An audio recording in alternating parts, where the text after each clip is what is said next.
Welcome back to the Manage to Win podcast. I'm your host, David Russell. Today's episode is sponsored by Habitly.com. Hey, do you have somebody on your team who's got an anger issue? That's a problem, but we can help you solve it with our full course called Workplace Drama and our fun episode called The Dial that's got some humor to it. But it teaches people who can get flared up, can get triggered, how to calm down. Check it out, Habitly.com, 7 days free. You can't go wrong. Today's episode is with Andrew Cohen of Work Better Now. They provide virtual assistants globally. So they have people in Central and South America. By the way, disclaimer, we are a client of Work Better Now. I have a fantastic virtual assistant through their company. They've got a great program. We're not just talking about his program. This is not a sales pitch, but considering how you hire people, either virtually or otherwise, we cover some very important topics. So don't miss this. Let's dive in.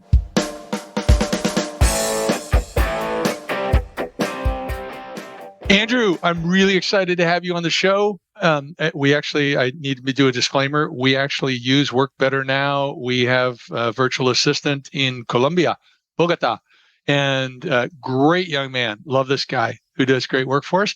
But Andrew, I wanted to have you on to talk about this virtual assistant space, maybe your experience growing the company, because there's a lot of players out there. Some of them are doing some different things and some of them are doing the same, but our audience needs to know about it because so many of us are working virtually or hybrid. And more I'm speaking with people who are not just US based, but they are hiring some type of resource that's overseas. Sure. First of all, thanks for having me, David. Wow, we started this company about 4.5 years ago. I partnered with my college roommate and best friend for over 30 years, if you can believe that. Awesome. We've both been in the small business world, and we were. He had flown out to Portland for a business meeting, and I live in California. He's from New York, and so I said, "Hey, I'll meet you out there. We'll have some drinks and catch up." So I got to Portland, and one thing leads to another. We're talking small business because I've been a small business consultant. I've worked for Goldman Sachs, and I've worked for the government, the SBA and SBDC. And so we were both just enmeshed in this small business world. And we were talking how every business needs an assistant. And our idea was, well, how do we do that? He had a virtual assistant at the time. And we said, more than just offering someone who's affordable, we want to offer someone who's affordable with amazing experience. And from that moment, Work Better Now was born.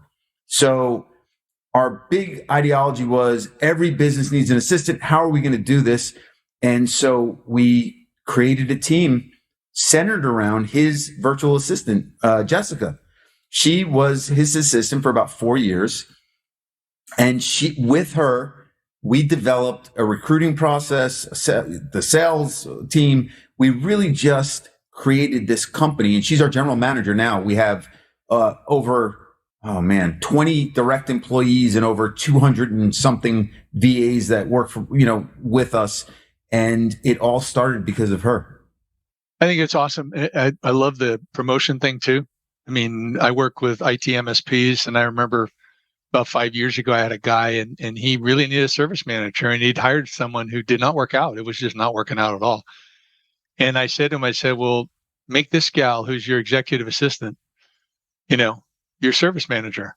She needs training, but she'll be fabulous. And I did that with another company, a vitamin supplement company that had me consulting with them. And they're like, what do we do? We need to go out and hire somebody for big bucks. I said, well, all you do is you keep telling me how great your executive assistant is who's working for you.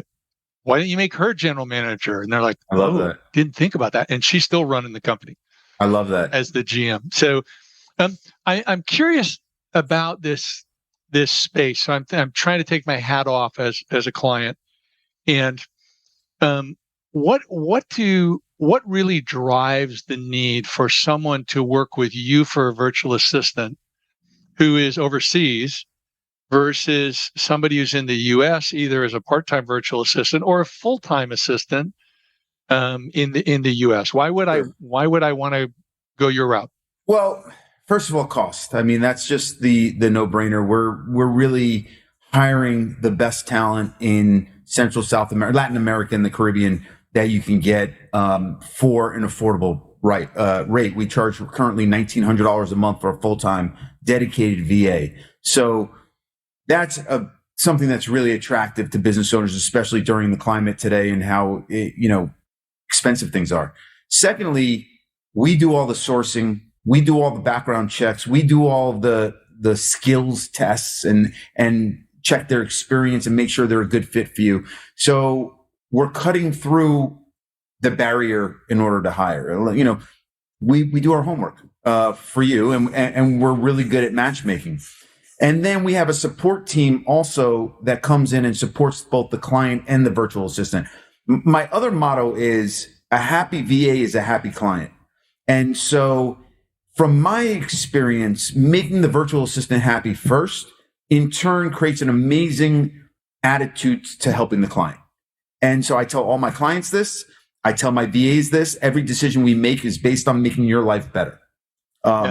And so, there are sometimes, hiring a VA from the US is just something that's more attractive.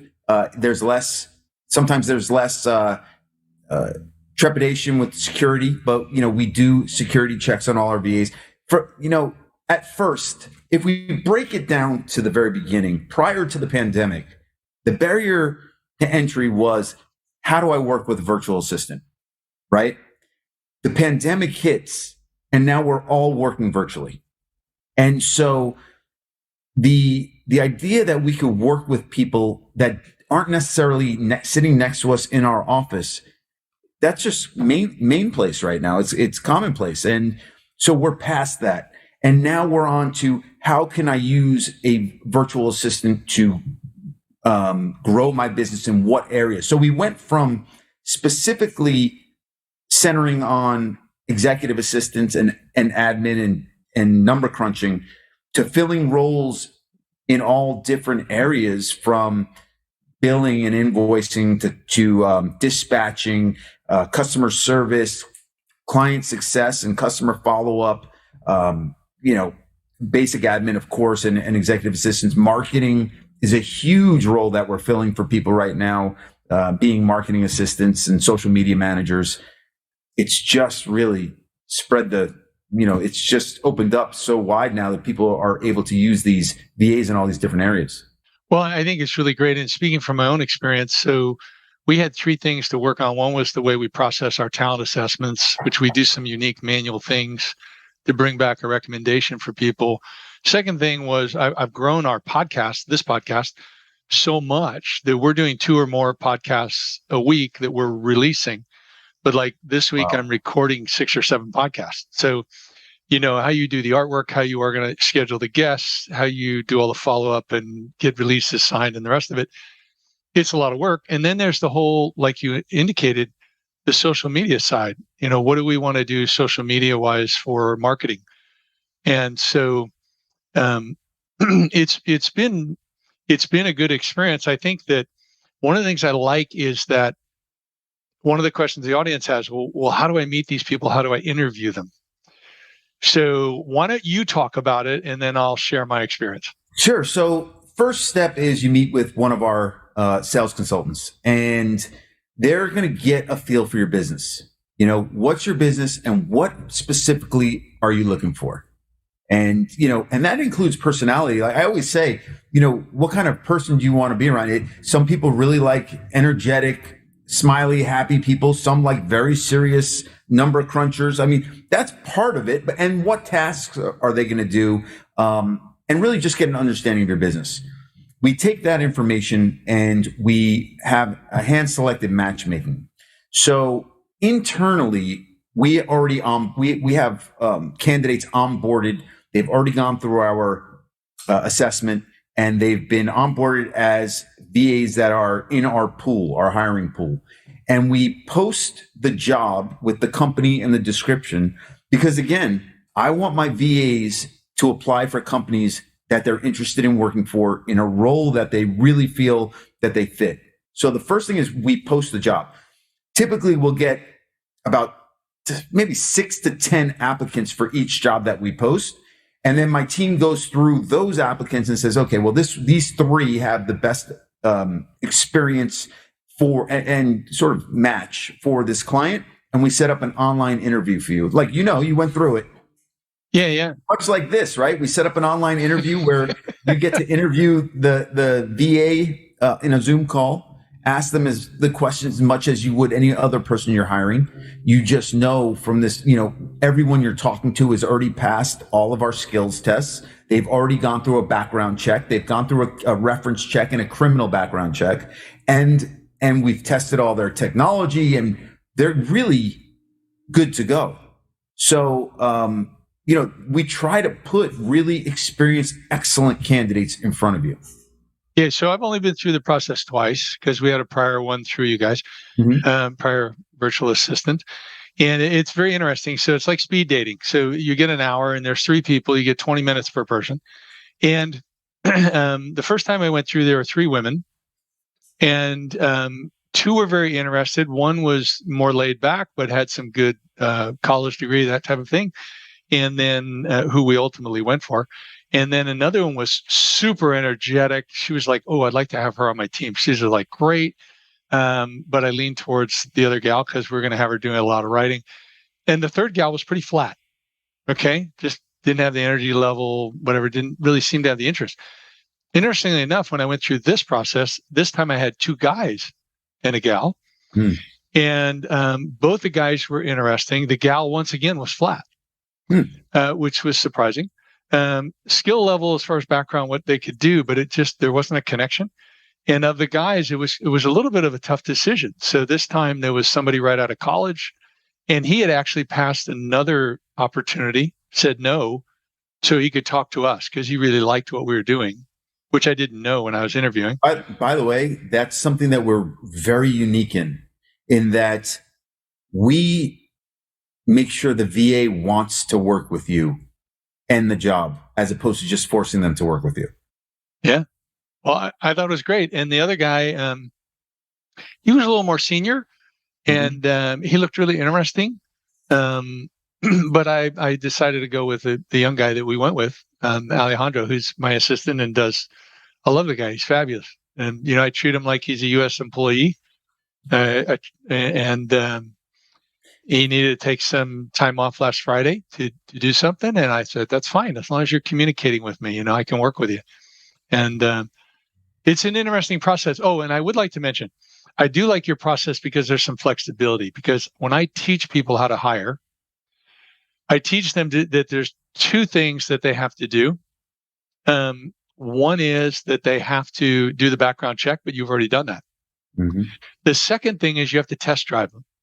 So I like the fact that I can ask them to do a little bit of writing on something, so I can see how they write, and that's helpful. Simple test drive, not extensive, but at least it gives me a glimpse, or I get to see, like with each of these guys, they both had backgrounds in social media, so I could see work that they had already done. Exactly. Very helpful. Exactly. It's funny. You mentioned something that I want to touch on a little bit for anyone out there that has a VA or is interested in hiring a VA, whether from us or from someone else. What you said about making them part of your team is very important. I believe that all of our VAs want to feel like they're a part of the team. They don't want to feel like they're just a hired gun that you're bringing in. Other VA companies or companies like Upwork or Freelancer that you're just hiring these people off of for project-based or even part-time. That's why we don't offer part-time VAs, because what we found many years ago was if we have a VA that's working part-time, they're looking for full-time work somewhere else. And by the time you get them up and running and trained, they're going to find a full-time job if they're good and leave you. So we know that the biggest investment that you as a client can do is train your VA. And once you get them up to speed, you want to keep them for a while. Now, that being said, once they are up to speed, I love the fact that our clients treat them as they're part of the team. They're US based. I never think of my, again, everyone that I have 20 employees for Work Better Now, and there are four of us, my two salespeople, myself, and my partner that live in the U.S. So everyone running my team came from the same pool that you guys are hiring from. Yeah, and it was something I learned years ago from Dan King of K2 Technologies. He's an IT MSP, and in Wyoming, and great guy.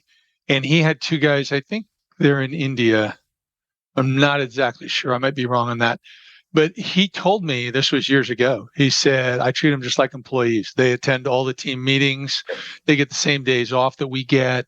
I talk to them as employees. I treat them as though they're one of us. And he's had those people for years.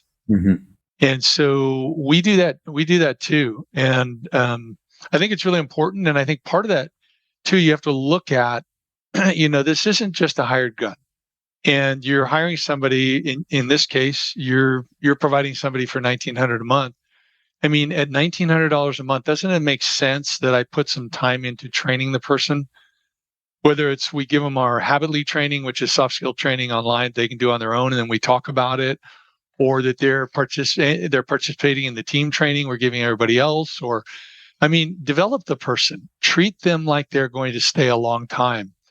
And I think there's a lot of value in doing that, because just like you indicated, when someone was part-time, you just got them up to speed and they're gone. So I want to get them up to speed and have them stay. So what you say about the training, it's funny what you say about the training.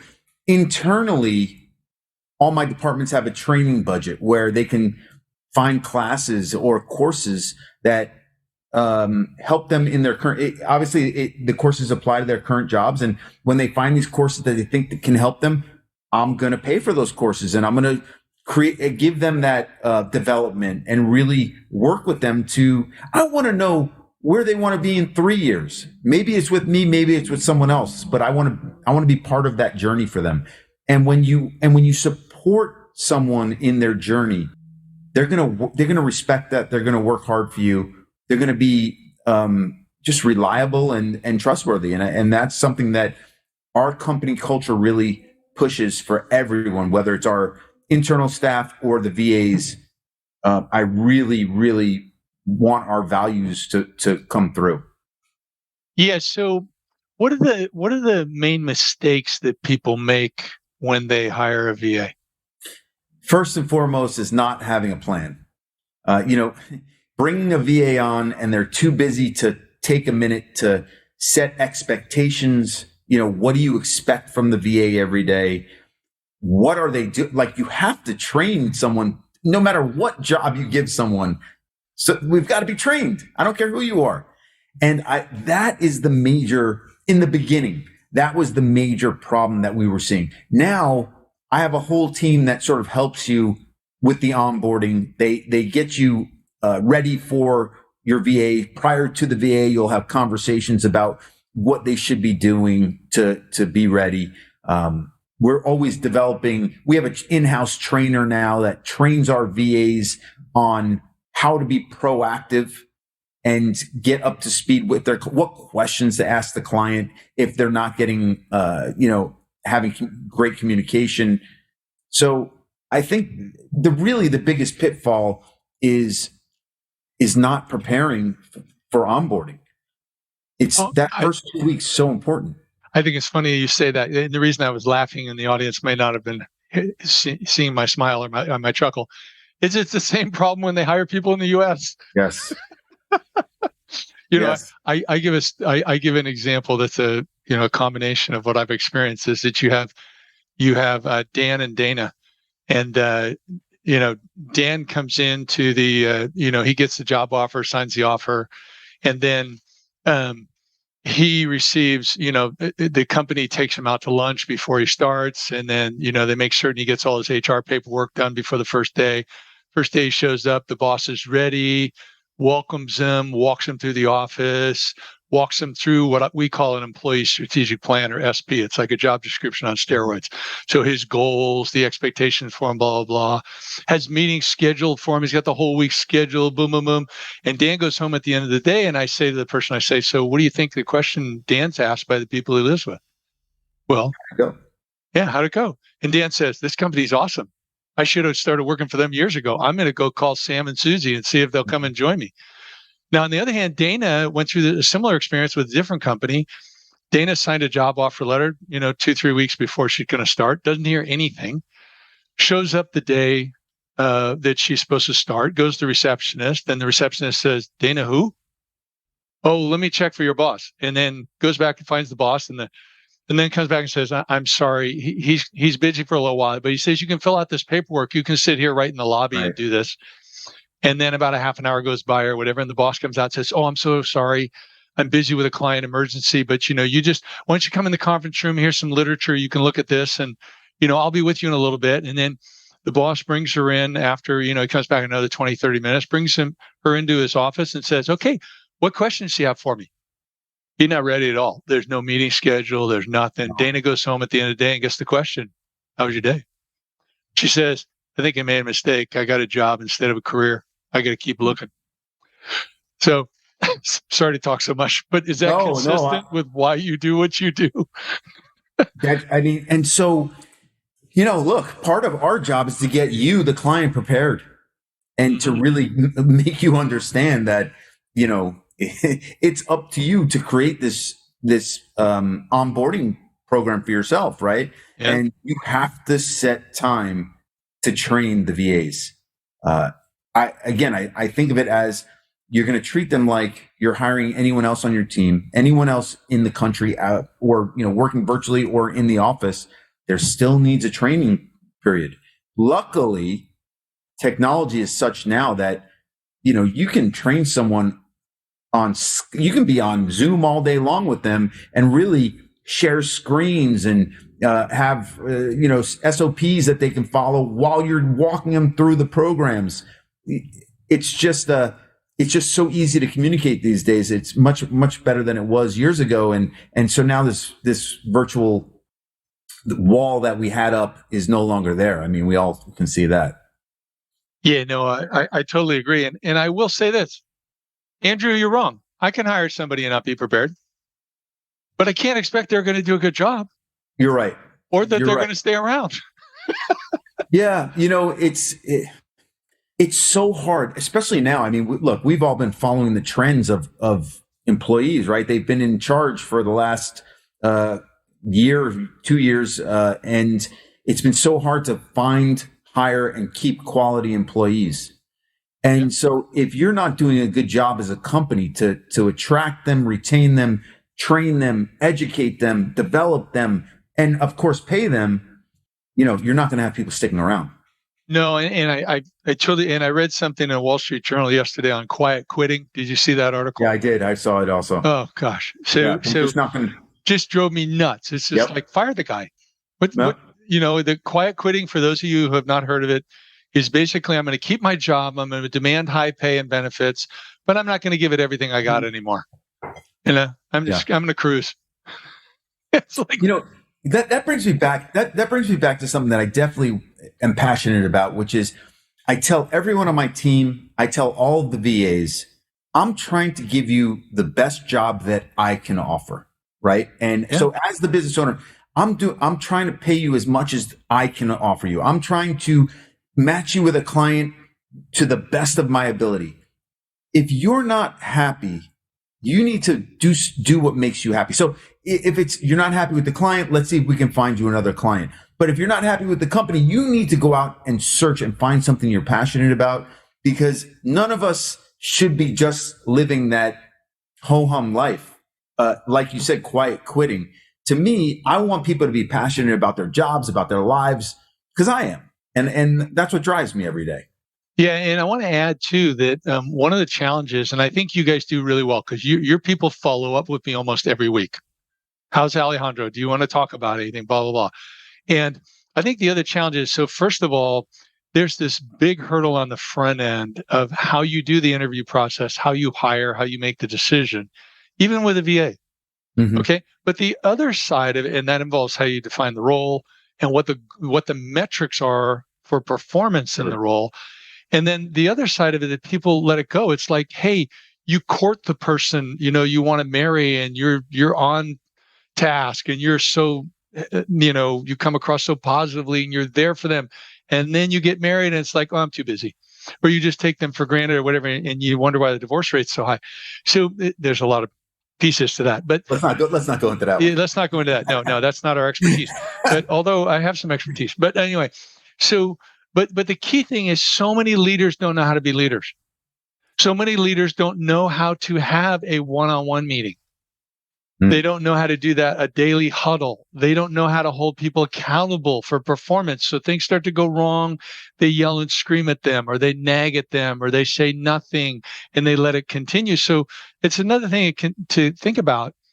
If you really want to get the most of the VA experience, it's like any other employee. You have to be able to do the 4 management disciplines. You have to hire them right, manage. You have to develop them. And then you have to take steps to retain them by making them feel valued and a part of your organization. And if you're weak in those areas, it's not just an issue with the VA, it's an issue within your entire organization. Get some help. Yeah. It doesn't have to be me. Go get some help from somebody who also knows what they're doing, because you want it to be a success. And are you seeing that that's a problem ever with your VAs? They get hired and I've the seen clients just aren't following through. Yeah, I've seen it. I've seen it both ways. First of all, I love what you said about the 4 steps. I truly agree.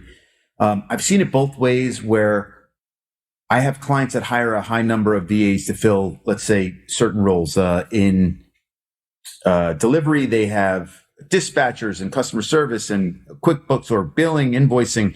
They have social media. So they're filling all these different roles. And some of them come in with a plan, and they treat them as they would any other player on their team. And then I have other clients that still have a high number of VAs and treat them as just gap fillers. And the VAs don't want to stay with the gap fillers. They're especially mine. Mine are looking for growth and opportunity and education. And they always talk about learning more and developing. And if you're not talking to your VAs about this, or anyone that works for you, really, I try to ask everyone in my company, what do you want to do?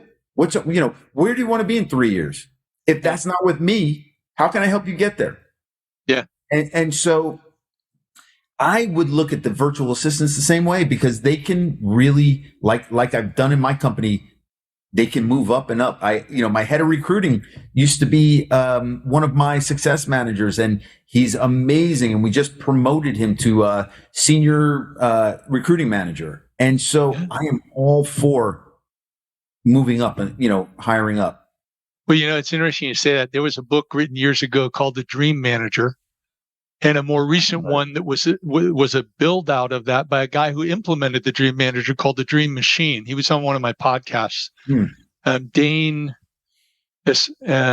something. But it's a good conversation. But that whole dream thing is that 4th retention. And also my 3 strands leadership program is 3 strands, where you do these 3 things as a leader, you can be really powerful. So the first one's systematic power. That's your foundation. You got to be systematic in those 4 management disciplines. Secondly is meaningful work, connecting them to meaningful work, which you're doing. That's the heart that really makes things flow. And then the thing that holds it all together is sincere gratitude. And part of that is these guys have written these books and done these programs on connecting people to their dreams. Might not be in your business. Correct. But I love what you're doing. You're going into areas of the world, and you are helping people move, and I don't want to be insulting in any way, but move out of poverty or move out of lower income into better opportunities. So that's what we like to say is we're giving amazing, talented people in Latin America and the Caribbean the opportunity to work with companies they wouldn't be able to. And we're allowing them, yes, financial opportunity also. I will tell you that, our vision is to both provide these amazing people with the best opportunities they can find, and then in turn have them deliver that wow experience to our clients and customers. And I've heard stories from our VAs that have truly touched my heart. I had one of our VAs who was hired, took a photo of himself, his pregnant wife in their new apartment. And he said, this is because of Work Better Now. And I mean, what do you say to that? I say, I thank you, right? Because without you, my company wouldn't be here. So it's just really been heartfelt for me. But that's what it's all about in the long game. That's really what it's all about. And so I have a question for you along those lines. So, Sure. so let's say somebody's a VA and they're a VA for whatever period of time, 1 year, 2 years, 3 years, 5 years, whatever. Does your program allow them to scale up in income as they increase in their skill set? So this is a great question. We, first of all, we do give yearly raises every year to our VAs. We are developing a level platform where VAs will be able to scale up with once they have been accredited in certain areas, and they're going to get pay jumps as well. We haven't rolled that out yet. It's still in beta, and we're hoping to get it done by the end of this year. It's funny that you mentioned that. I am conducting customer discovery now. I have interviews with clients about what they're looking for, what would be necessary, what areas do we need to get that expertise in, how much would you be willing to pay? So really we're trying to figure out what that looks like right now in real time, and we're going to hopefully roll it out by the end of the year. Yeah, I think it's interesting. And but what I love is that, and I'm not saying no other company is like this who does VAs. So you and I are talking just Sure. Because quite frankly, and I'll tell the audience this, when we had our first VA from your company, within a day or two, I got an email from you and said, hey, I know you're new to our company. Do you want to talk?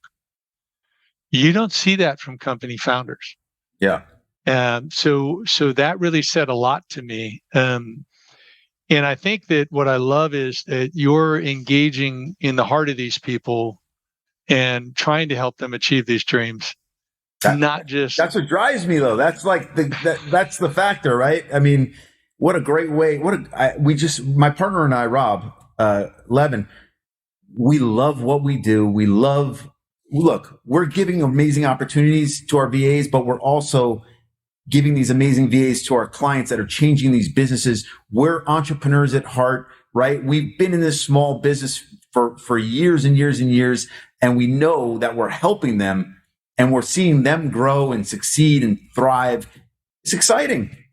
Yeah, no, it's great. So I want to thank you so much. What I like to do is I like to end it where they're going to be interested in contacting you. And I think this is really it. I mean, if you have not considered a virtual assistant, but you have needs and you want more time back in your day.